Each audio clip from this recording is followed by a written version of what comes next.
Lao Cha is a Shou Pu'er, or what we might call in the West a ripe pu'er.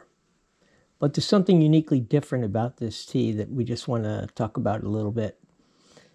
It's similar to a pressed tea, which you might be familiar with as a Shou Cha, like this, or a Bing Cha, the 357 gram pressed plate. In this case, Lao Cha is similar to an extent because you'll see when you look at the tea that it is in pieces, like this. Sort of like pressed, but uniquely different. The thing about Lao Cha that makes it quite special is that it comes from a wet pile process in China called wo dui. And during the process in the factory, the tea leaves are piled on a mat in the tea factory and go through a process for about 30 days. During that time, when the leaves are actually fermenting and oxidizing, the juices that are in the pile of wet tea leaves are settling to the bottom. And in the bottom, they will form a crust as the pile eventually dries. The tea leaves will be forked off with a pitchfork and put into a separating machine where they'll be separated and they'll be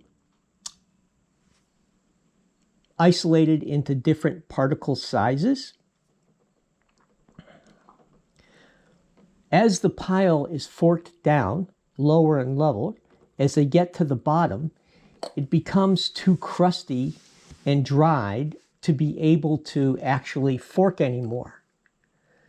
This is because all the juices from the tea leaves have settled into this pile and they have then hardened into this crust. The crust is then broken up into these particles, which we see here. Yeah. And then we'll go into our infuser. Now, these leaves that we're looking at right now,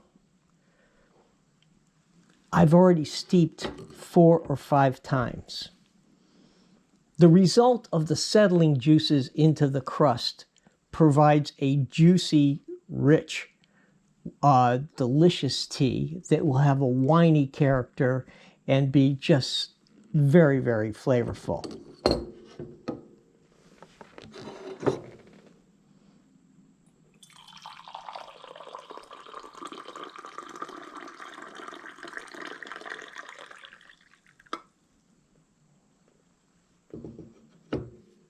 So there you have it.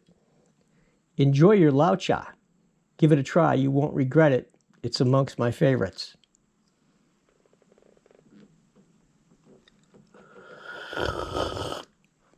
Mm-mm.